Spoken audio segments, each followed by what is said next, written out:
Assalamu alaikum wa rahmatullahi wa barakatuh. Assalamu alaikum.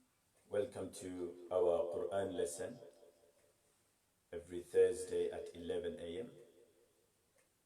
Welcome to our Quran class. Welcome to our Quran recitation lesson for children and adults. Stay with us all the way to the end, inshallah.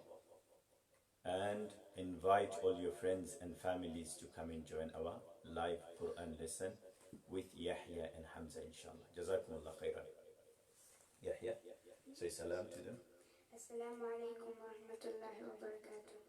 Wa alaykum assalam wa rahmatullahi wa barakatuh. Now salam from Hamza. Assalamu alaikum wa rahmatullahi wa barakatuh. MashaAllah.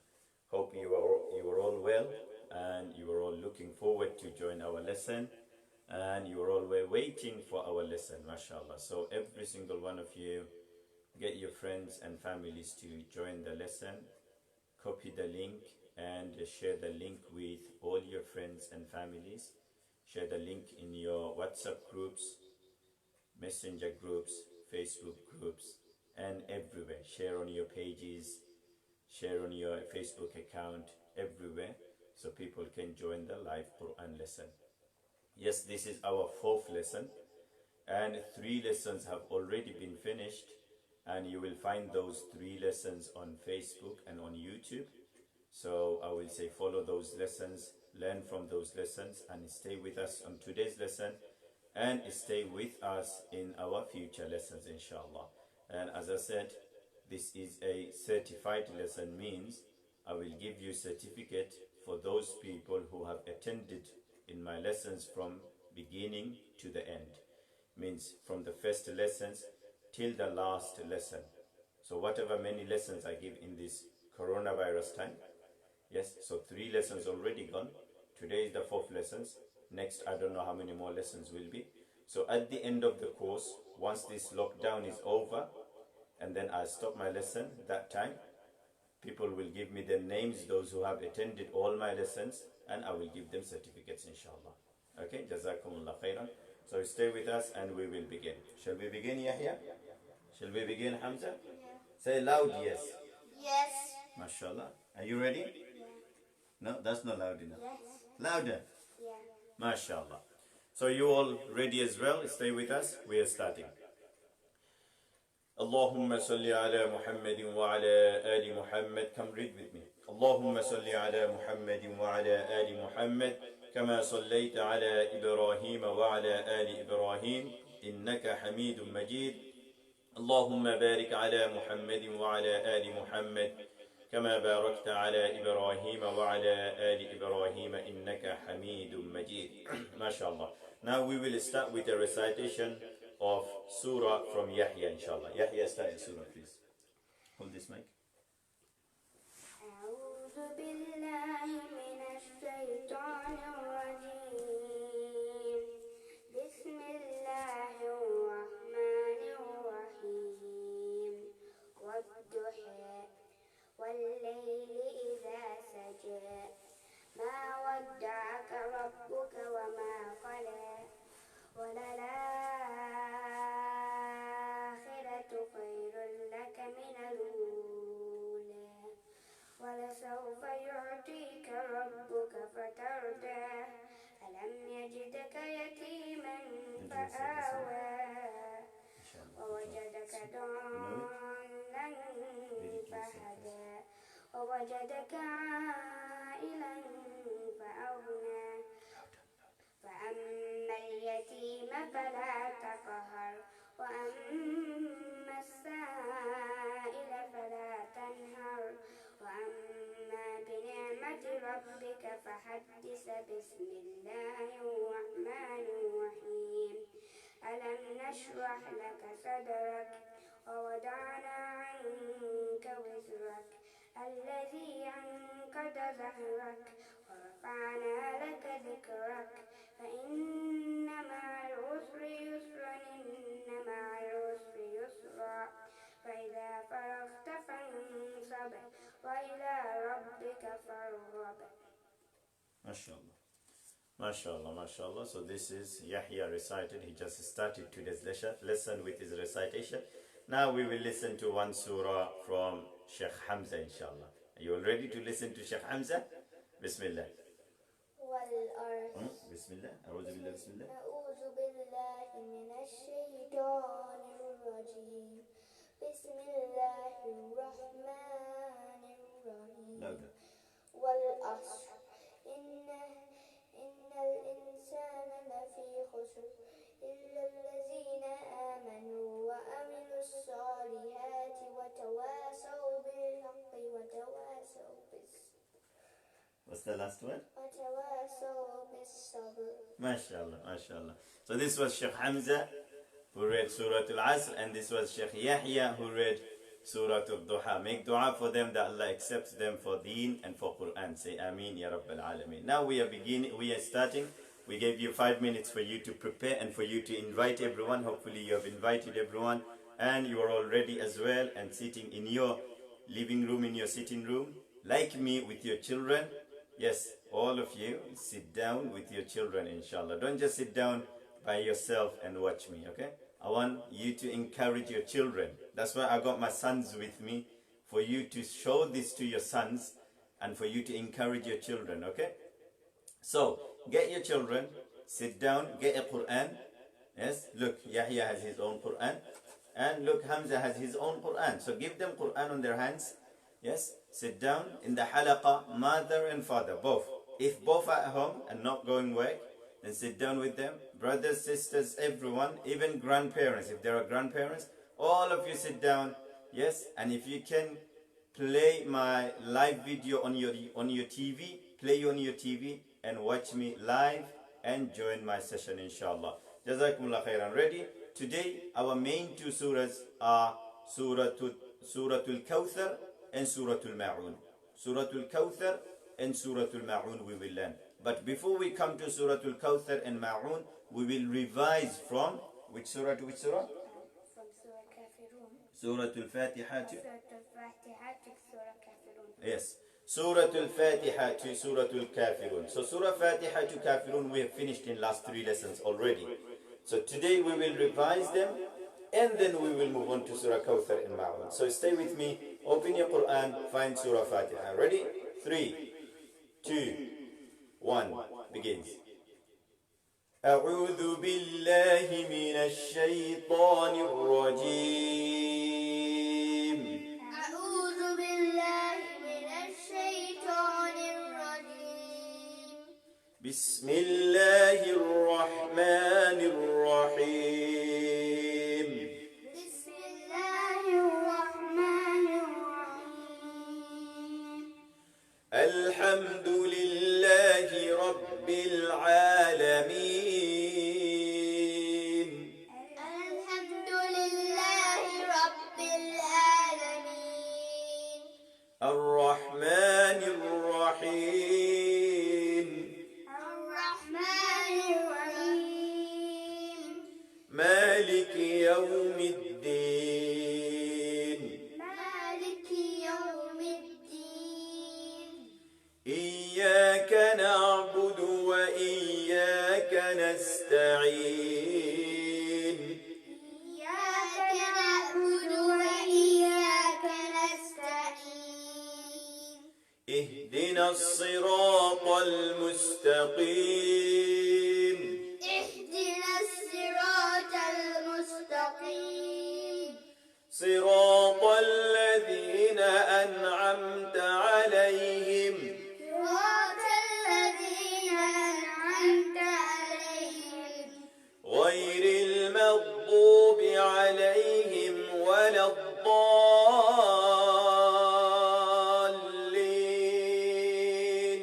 غير المغضوب عليهم ولا الضالين. غير المغضوب عليهم ولا الضالين.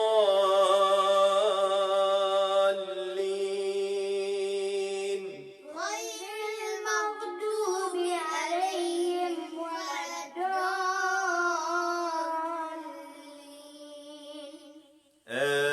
آمين.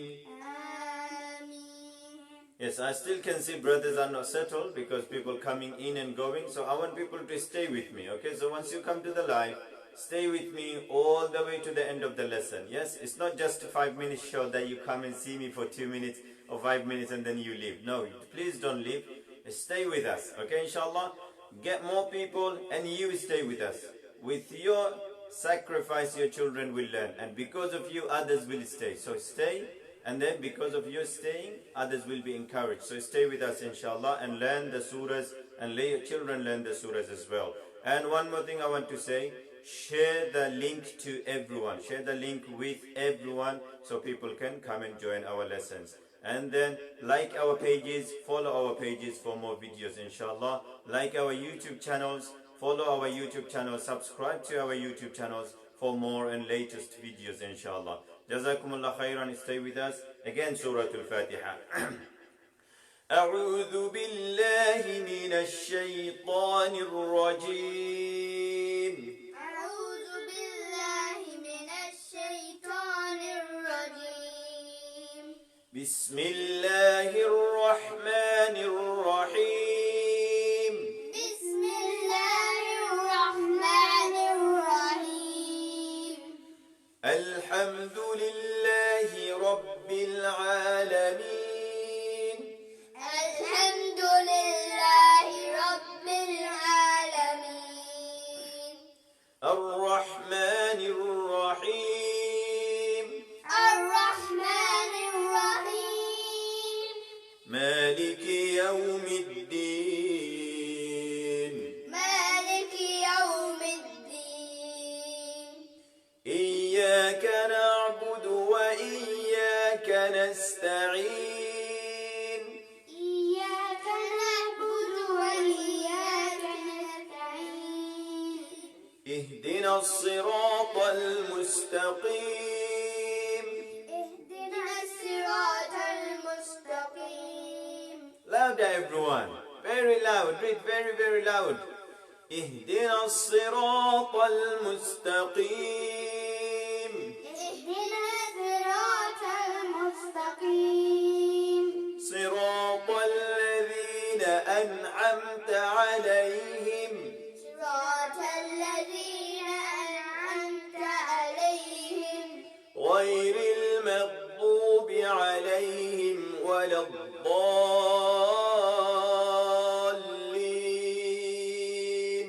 غير المغضوب عليهم ولا الضالين.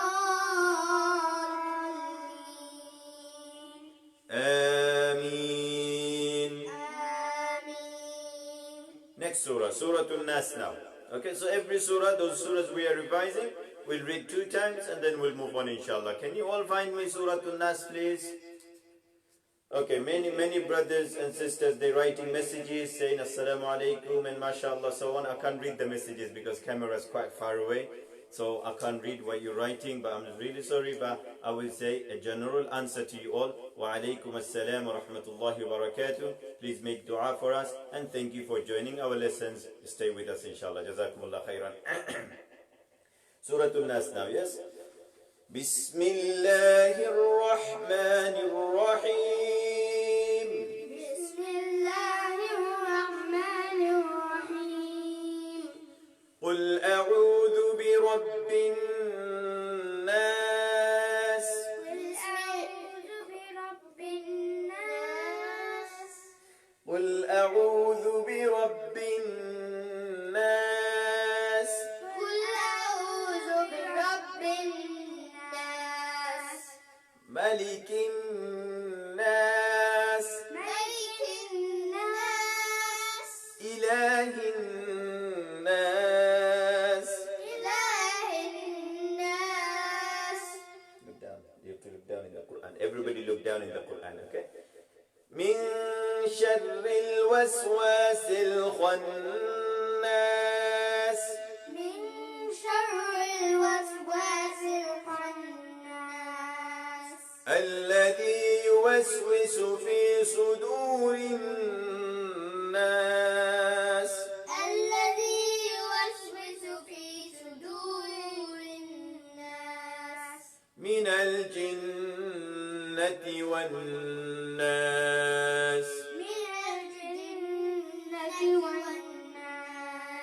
Again, one more time. بسم الله الرحمن الرحيم. بسم الله الرحمن الرحيم. قل أعوذ برب الناس. قل أعوذ برب الناس. Yes, برب. Make sure you do a gunna. You know the bin that is called gunna. In Arabic, what is it called? Gunna. Okay? You know the nasal sound. That is called gunna. So birabbin, over there, you must do a gunna. Okay? Scholars said it's wajib. It's a must to do gunna. Okay? So birabbin nas, malikin nas, ilahin nas. So whenever there is a shadda on the noon, whenever there is a louder. Shadda. You know what shadda? Hamza, how the shadda looks like? A sin. A small sin or a small W. Isn't it? What does it look like? A small W. So if it's a small W on a meme or on a noon. On a meme or on a noon. So what you do, you must do gunna. Okay? At least for 2 harakat. Yes, at least for 2 harakat you will do gunna. Good boy. So Hamza's showing me so many he found. So I'm sure your children found it as well. Show it to them, point it out to them so they learn it as well. Okay? Again. Bismillahir Rahmanir Rahim. Bismillahir Rahmanir Rahim. قل أعوذ برب الناس. قل أعوذ برب الناس. ملك الناس. ملك الناس. إله الناس. إله الناس. Louder everyone, it's very quiet. Come on, it shouldn't be quiet. Thursday morning should be loud. إله الناس. إله الناس. من شر الوسواس الخناس. من شر الوسواس الخناس. الذي يوسوس في صدور الناس. الذي يوسوس في صدور الناس. من الجنة والناس. من الجنة والناس. Have you read it 2 times? Did we read Surah Nas 2 times? Yeah. Good. So we will move on to Surah Falaq now. On every ayah, as the last bit, there's a wonder. Yes. Hamza wanted to share something with you all. I don't know if you heard him. In Surah Nas, at the end of every sentence, there is noon with a gunna. Noon has a shadda. So bin nas, kinnas, hinnas, and then khannas, jinnati, wannas. That's all Hamza said. Okay, not me. Okay? Jazakallah khairan, Hamza. Barakallahu fiqh. Okay, next surah now. Surah Al-Falaq. Ready? بسم الله الرحمن الرحيم. بسم الله الرحمن الرحيم. قل أعوذ برب الفلق. قل أعوذ برب الفلق. من شر ما خلق. من شر ما خلق. ومن شر غاسق إذا وقب. ومن شر غاسق إذا وقب. ومن شر النفاثات في العقد. ومن شر النفاثات في العقد. ومن شر حاسد إذا حسد. ومن شر حاسد إذا Beautiful. Again. There's only one shadow on top of the name on the surah. Which one? Naffathati. Good.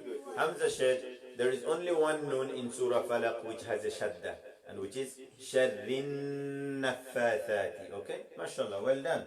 So remember, Hamza showing it, so you all know it where the gunna places are. Okay? So listen to him and remember it, inshallah. Again, Surah Falaq, second time.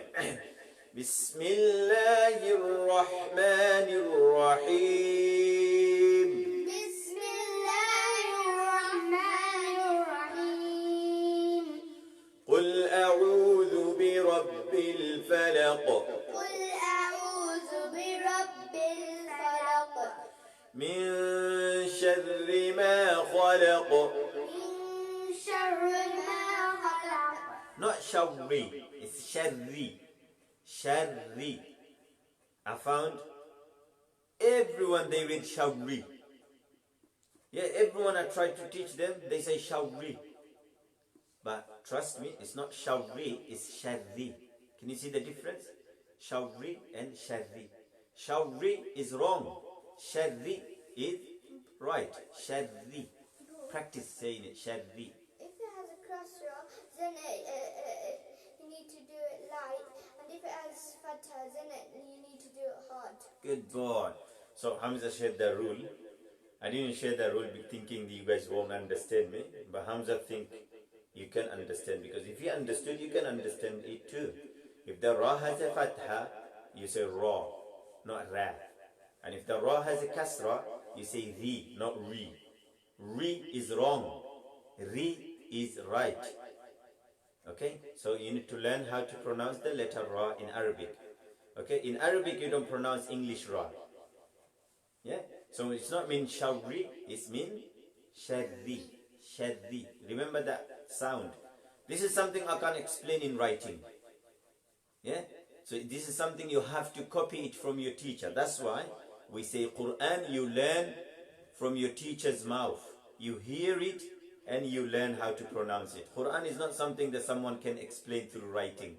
You always have to copy a teacher. That's how Sahabis learned, and that's how Sahabis students have learned, and that's until now we have learned in the same chain, that we all the teachers of Quran, we have to have a chain all the way to Prophet sallallahu alaihi wasallam. Those of them have learned Quran, they have to prove a line that who they learned from, and then who their teacher learned from, and then all the way to Prophet sallallahu alaihi wasallam. So Quran is something you learn from your teacher, not by looking at internet or by looking at the books. Okay, that's fine. Jazakallah khairan. Okay, Surah Falaq again, one last time. Bismillahir Rahmanir Rahim. Bismillahir Rahmanir Rahim. قل أعوذ برب الفلق قل أعوذ برب الفلق من شر ما خلق. من شر ما خلق. من شر ما خلق. من شر ما خلق. ومن شر غاسق إذا وقب. ومن شر غاسق إذا وقب. ومن شر النفاثات في العقد. ومن شر النفاثات في العقد. ومن شر حاسد إذا حسد. ومن شر حاسد إذا حسد. Let's finish two more surahs before we go for a break. Bismillahir Rahmanir Rahim. Bismillahir Rahmanir Rahim. قل هو الله أحد. قل هو الله أحد. الله الصمد. الله الصمد. لم يلد ولم يولد. لم يلد ولم يولد.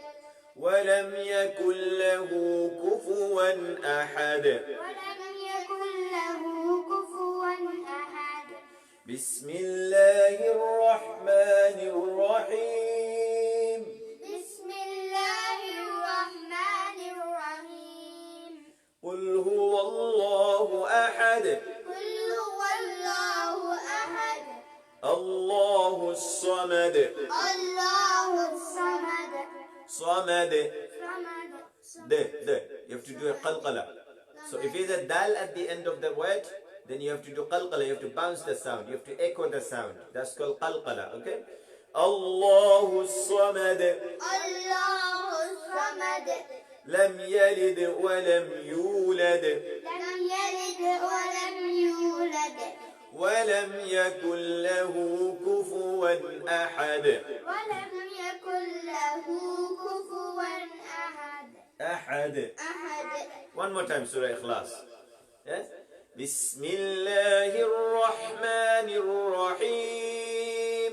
بسم الله الرحمن الرحيم قل هو الله أحد قل هو الله أحد الله الصمد الله الصمد لم يلد ولم يولد لم يلد ولم يولد ولم يولد ولم يولد ولم يولد ولم يولد لم يلد ولم يولد لم يلد ولم يولد ولم يكن له كفوا أحد. ولم يكن له كفوا أحد. Next surah. Surah Al-Lahab or Surah Masad. It's got two names. Surah Lahab or it's called Surah Al-Masad. Okay, in some Quran you will find it says Surah Lahab. In some Quran it calls Surah Al-Masad. Okay, point at it please. Look down everyone. Bismillahir Rahmanir Rahim. بسم الله الرحمن الرحيم تبت يدا أبي لهب وتب. تبت يدا أبي لهب وتب ما أغنى عنه ماله وما كسب. ما أغنى عنه ماله وما كسب سيصلى نارا ذات لهب. سيصلى نارا ذات لهب وامرأته حمالة الحطب. وامرأته حمالة الحطب وامرأته حمالة الحطب.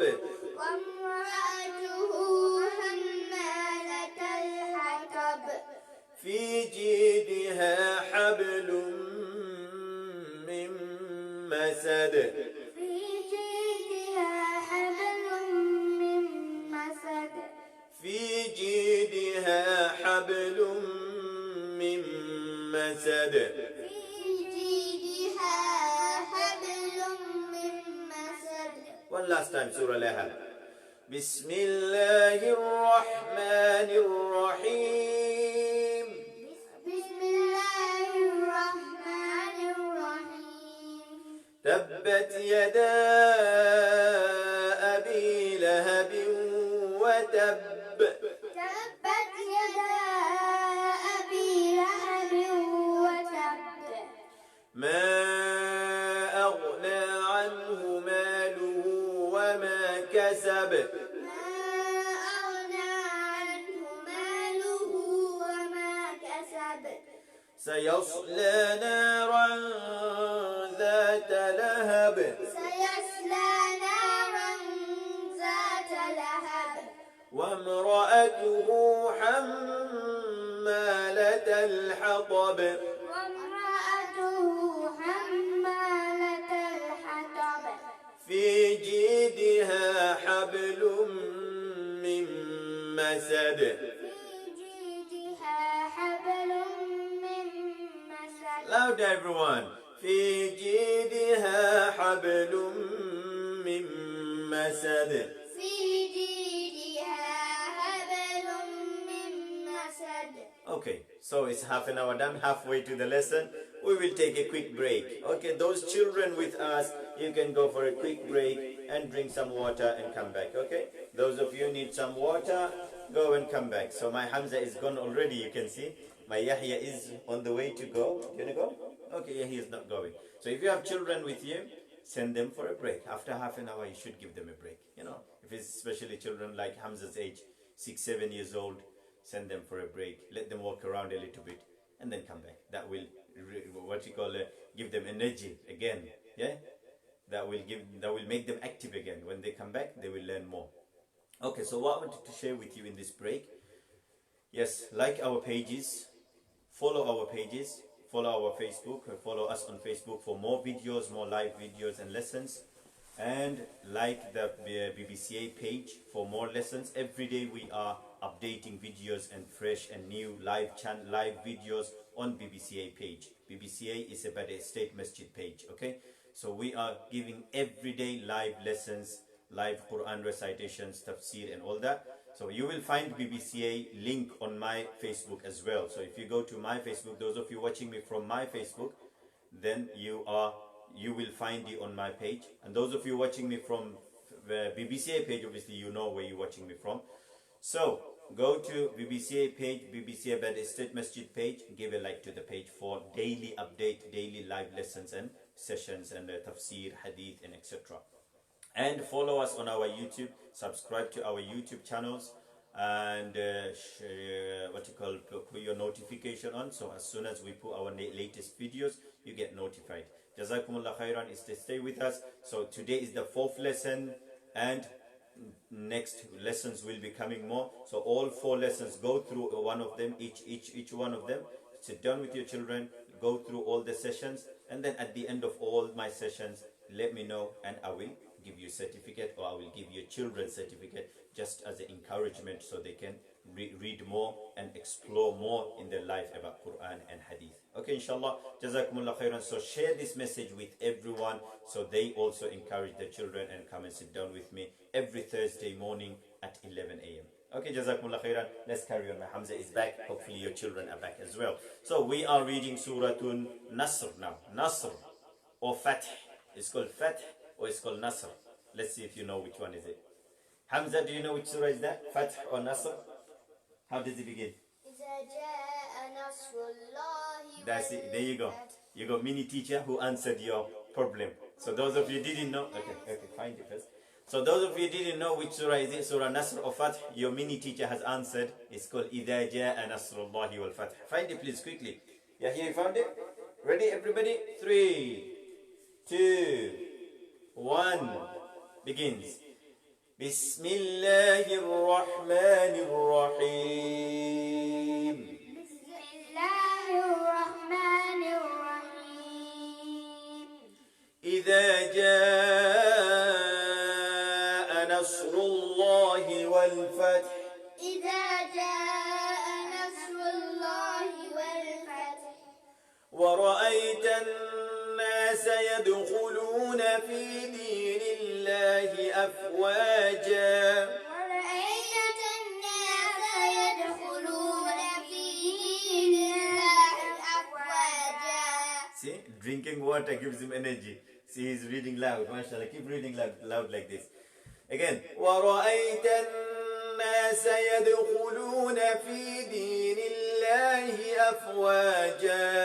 ورأيت الناس يدخلون في دين الله أفواجا.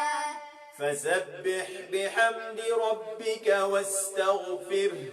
فسبح بحمد ربك واستغفره. إنه كان توابا. إنه كان توابا. Again, one more time. بسم الله الرحمن الرحيم. بسم الله الرحمن الرحيم. إذا جاء نصر الله والفتح. إذا جاء نصر الله والفتح. ورأيت الناس يدخلون في دين الله أفواجا. ورأيت الناس يدخلون في دين الله فسبح بحمد ربك واستغفره فسبح بحمد ربك واستغفره إنه كان توابا. إنه كان توابا. Next surah now. Which surah is next? Who can tell me? Louder, let's sing. Anyone can tell me which surah is next? Surah Kafirun. Find Surah Al-Kafirun for me, everyone. Surah Al-Kafirun next. بسم الله الرحمن الرحيم. بسم الله الرحمن الرحيم. قل يا أيها الكافرون. قل يا أيها الكافرون. لا أعبد ما تعبدون.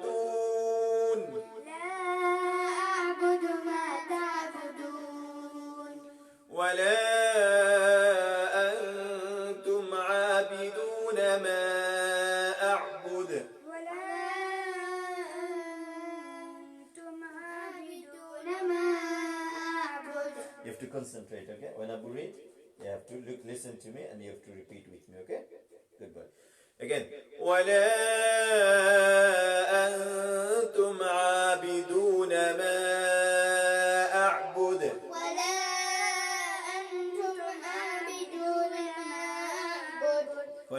Point at the Quran, everyone. You point at it as well, Hamza, so you know which sentence I'm on. Good boy.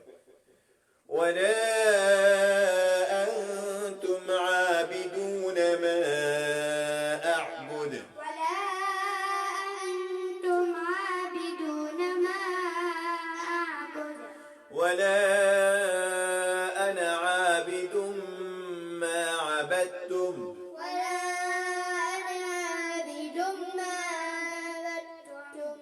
ولا أنتم عابدون ما أعبد. ولا أنتم عابدون ما أعبد.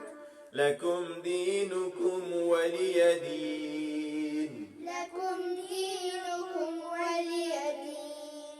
Show your children that there are ولا أنتم عابدون ما أعبد 2 times. ولا أنتم عابدون ما أعبد 2 times. In between ولا أنا عابد ما عبدتم. So first ولا أنتم عابدون ما أعبد, then ولا أنا عابد ما عبدتم, then again ولا أنتم عابدون ما أعبد. Okay? Show them so they don't get confused in their prayers. Yes, sir. The Meccans copied Prophet ﷺ when he said ولا أنتم عابدون ما أعبد. MashaAllah, MashaAllah, really nice. Good. Okay, again, this surah one more time.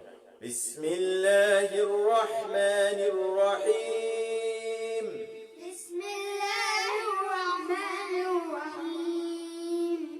قل يا أيها الكافرون.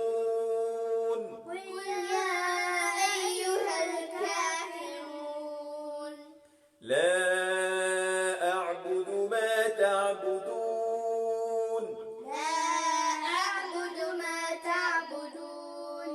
ولا أنتم عابدون ما أعبد.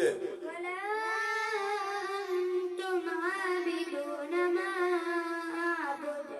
ولا أنا عابد ما عبدتم. ولا أنا عابد ما عبدتم. ولا أنتم عابدون ما أعبد.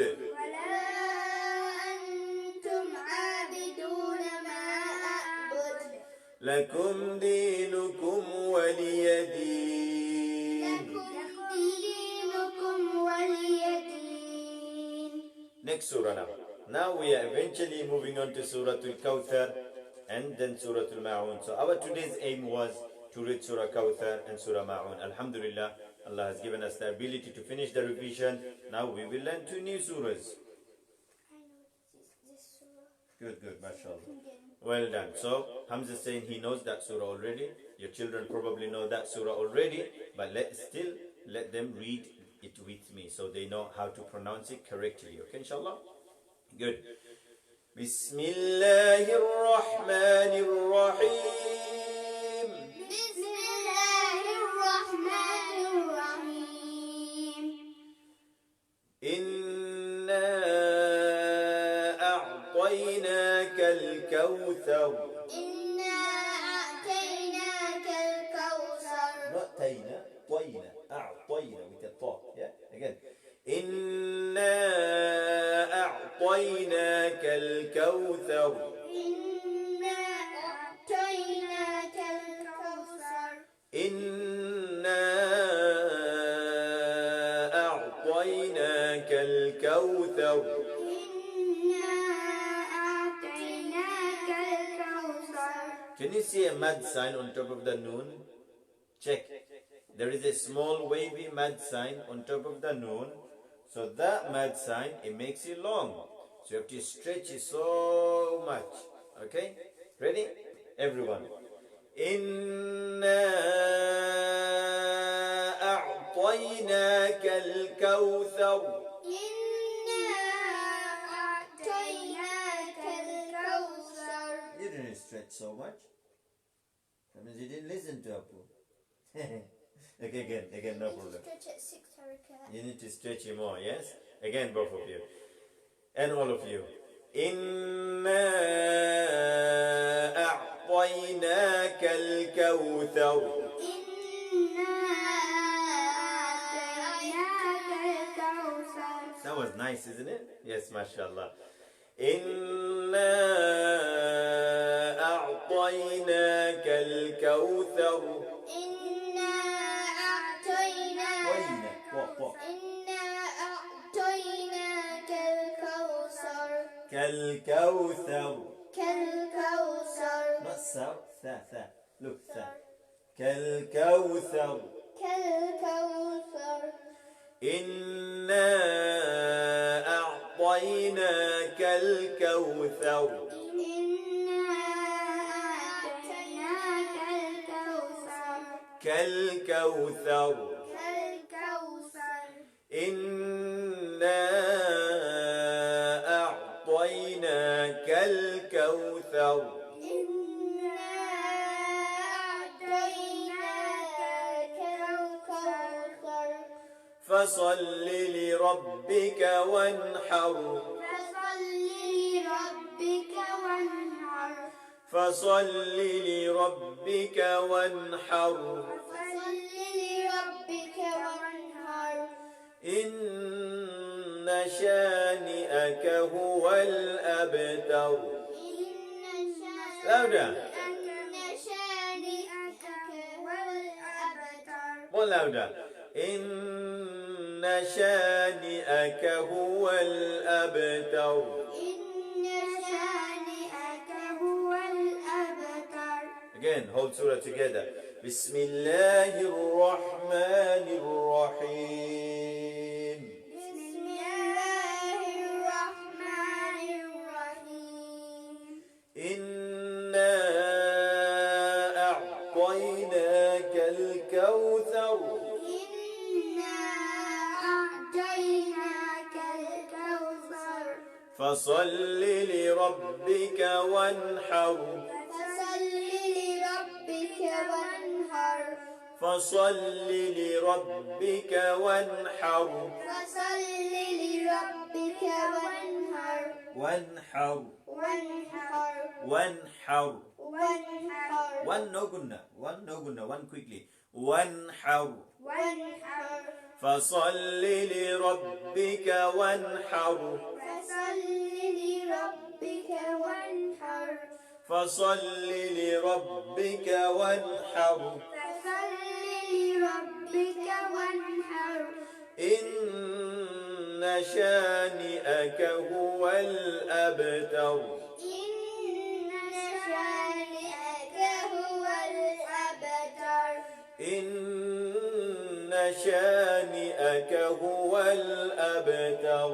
إن شانئك هو الأبتر. Okay, next surah now. Are you all ready for the next surah? Surah Kawthar is a homework for you all. Okay, those of you watching me and those of you will watch me later, or those of you couldn't attend today, but you know that they attend regularly, inform them to learn Surah Al-Kawthar. That's their homework for this week. Okay, Yahya? And, okay, Hamza? That's your homework for this week. Next week, Abu will test you. Okay, next surah now, Surah Al-Ma'un.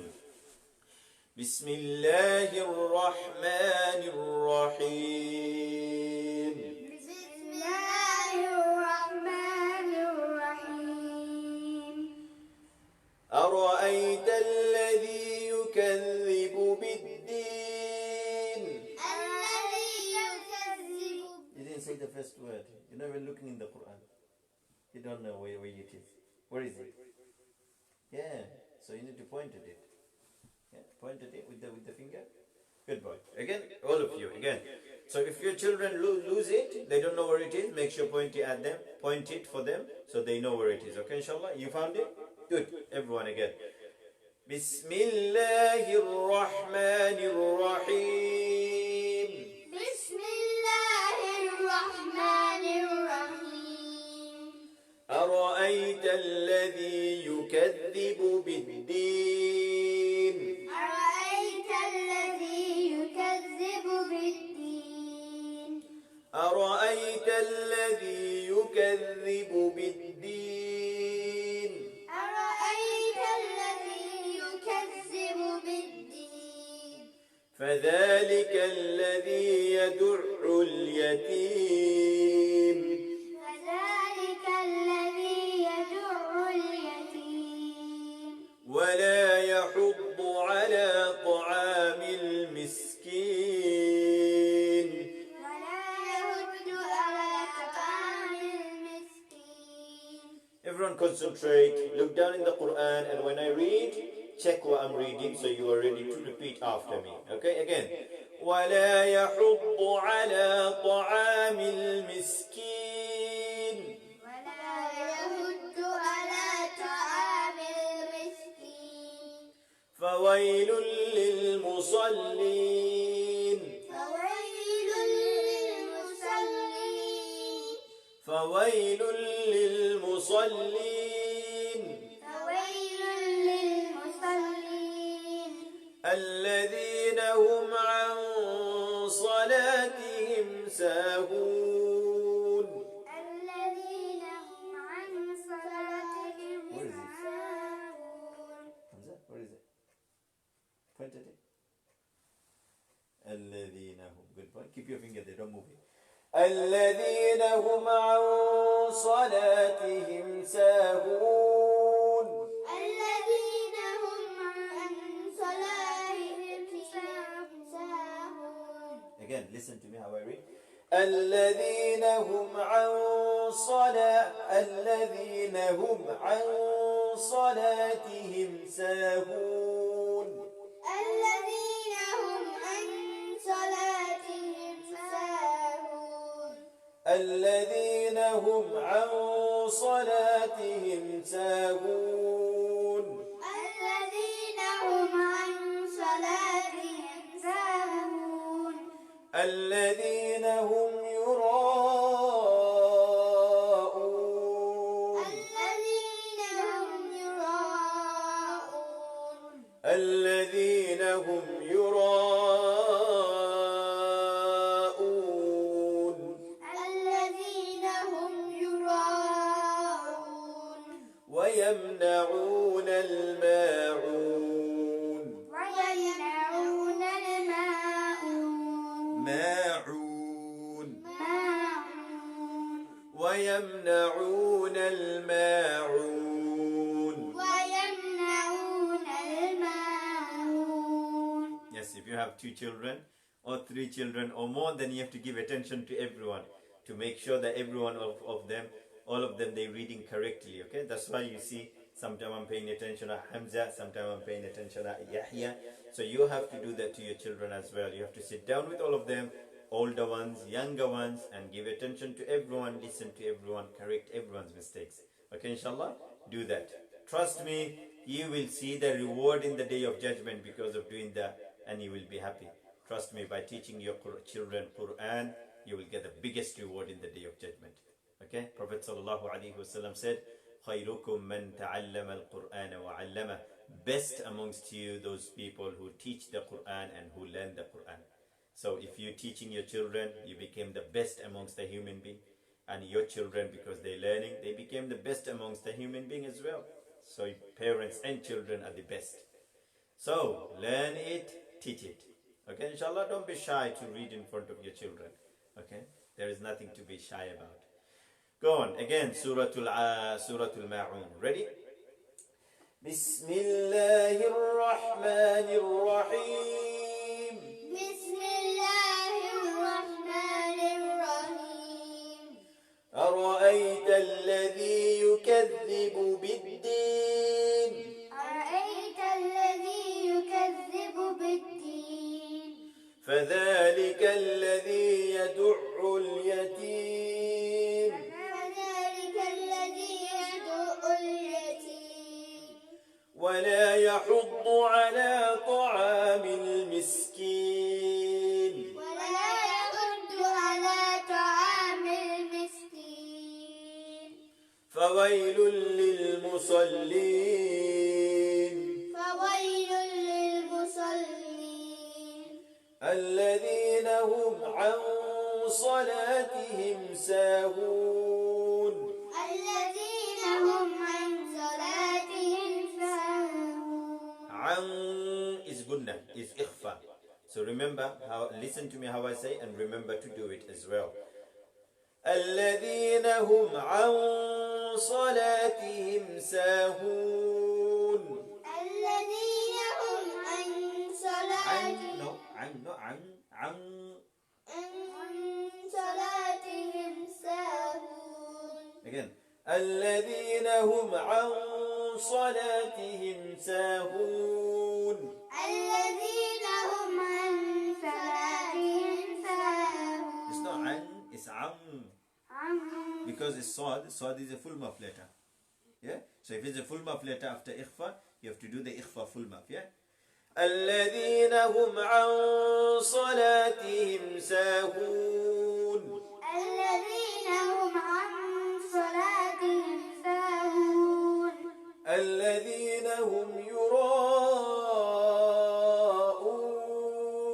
الذين هم يراءون ويمنعون الماعون. ويمنعون الماعون. Good. Now we will read Surah Kawthar again, okay? Because Kawthar and Ma'un are the two surahs our today's work, isn't it? Our today's main two surahs is Kawthar and Ma'un. So let's practice Kawthar and Ma'un together again. Are you all ready? 3, 2, louder. 1. MashaAllah, he said 1. Go on. Kawthar.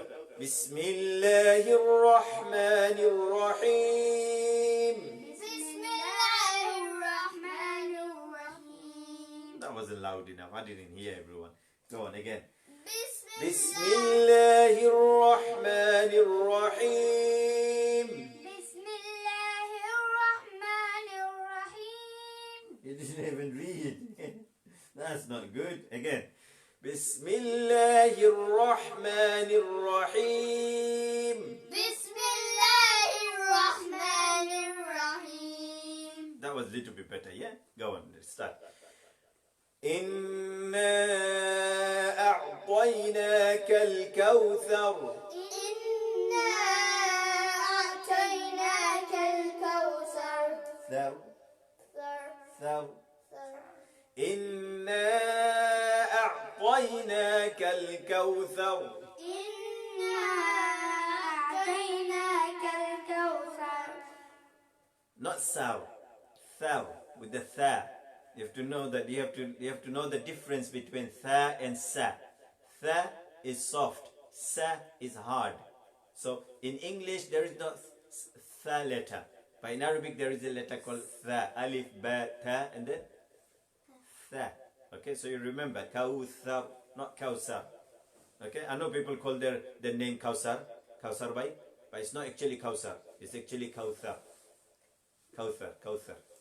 Yeah, Kawthar is the hawd, which is Allah will gift Prophet sallallahu alaihi wasallam a lake, a water. This is called Hawd Kawthar. Okay, yes. Sin is a sun layer and Well done, mashallah. Jazakallah khairan. Thank you. Okay, let's go. No, don't worry. Concentrate. إنا أعطيناك الكوثر. إنا أعطيناك الكوثر. كالكوثر. كالكوثر. ثر. فصل لربك وانحر. فصل لربك وانحر. فصل لربك وانحر. فصل لربك وانحر. وانحر. وانحر. وانحر. وانحر. وانحر. فصل لربك وانحر. فصل لربك وانحر.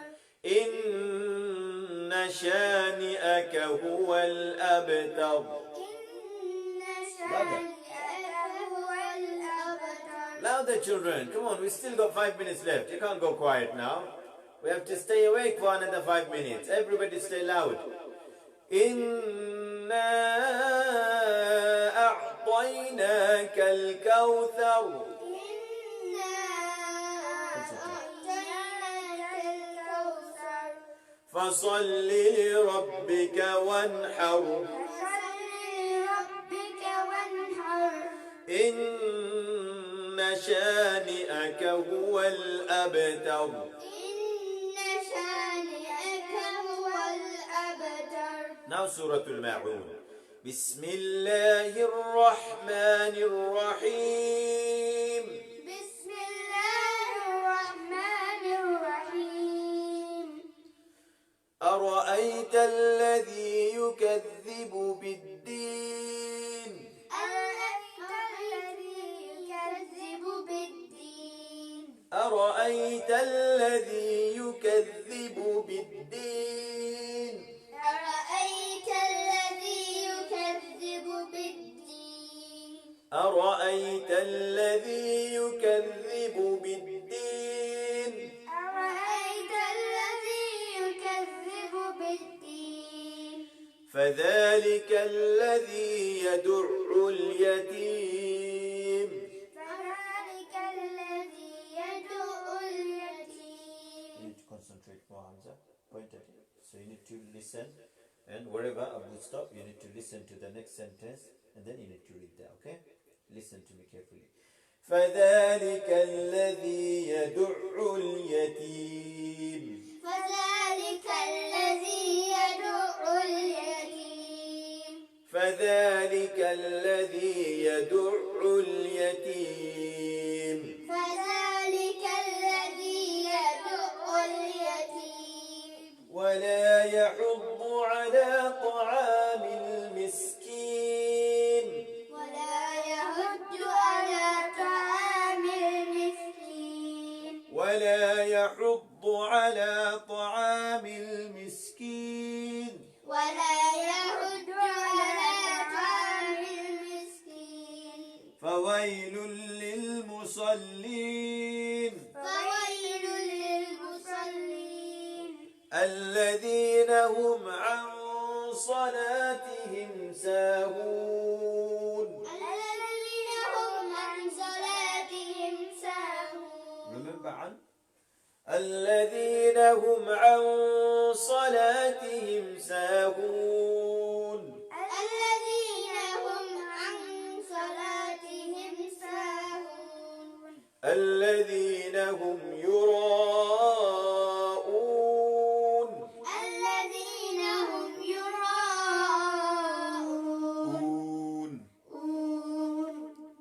يراء and then oon with the hamza. يراءون. يراءون. ويمنعون الماعون. ويمنعون الماعون. Ma is not so long. ماعون. ماعون. صدق الله العظيم. صدق الله العظيم. So last week's, in last 3 lessons we have learned Surah Fatiha, to Surah Al-Kafirun. Okay, so last 3 lessons we have learned Surah Fatiha to Surah Kafirun. You should know it by now. Your children should know it by now. And today's work is Surah Al-Kawthar, which is Inna A'tainaka Al-Kawthar, and Surah Al-Ma'un, which is Ara'ayta alladhi yukadhibu bid-din. So these 2 surahs, teach them properly. Read these 2 surahs with your children throughout the week, inshallah. Okay, you play my lesson again and again. Let your children watch it. Let your children read with us. And encourage your children, motivate your children, fix their mistakes, fix their pronunciation. Inshallah, you will see, you will all learn together. Your children will learn while you are learning as well, inshallah. And for more videos, follow our pages, like our pages, subscribe to our YouTube channels, put your notification on so you can be notified straight away whenever we are live. Jazakumullah khairan. Stay with us. Today evening at 7 o'clock you will find me live again for recitation. Join me, inshallah.